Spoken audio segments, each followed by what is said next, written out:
యంత్రం ఎంత నిజమో తంత్రం ఎంత నిజమో మంత్రం కూడా అంతే నిజం, అనుమానం ఏమీ లేదందు. మీకు లలితా సహస్రం చదువుకుంటే తెలుస్తుంది.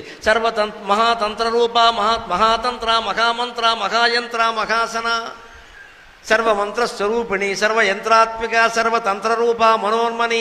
ఎక్కడ లలితా సహస్రంలో మంత్రం అనే మాట వస్తుందో వెంటనే తంత్రం యంత్రం కూడా పక్కన వస్తాయి. అంటే శక్తి, ఎనర్జీ ఈజ్ 3 టైప్స్. శక్తి 3 విధాలుగా ఉంటుంది, పదార్థం కూడా 3 విధాలుగా ఉంటుంది. ఘన పదార్థం, ద్రవ పదార్థం, వాయు పదార్థం. అలాగే శక్తి కూడా 3 విధాలుగా ఉంటుంది. ఆ పదార్థాలను కదిలించాలంటే ఘన పదార్థానికి యంత్రశక్తి, ద్రవ పదార్థానికి తంత్రశక్తి, ఆయన వాయు రూపంలో ఉన్న పదార్థానికి మంత్రశక్తి. 3 పనిచేస్తాయి. అంటే మంత్రాన్ని నమ్మి తీరవలసింది, మంత్ర జపం చేయవలసింది. మనం ఏం వెర్రి మాటలు మాట్లాడడానికి వీల్లేదు. ఇక్కడ మంత్రం సైన్స్. దానివల్ల ఏం జరుగుతాయంటే సైన్స్ వల్ల ఏం జరుగుతాయో అవే జరుగుతాయి. సైన్స్లో అన్నీ జరిగేసాయా? మంత్రం వల్ల కూడా అన్నీ జరగవు, కొన్నే జరుగుతాయి.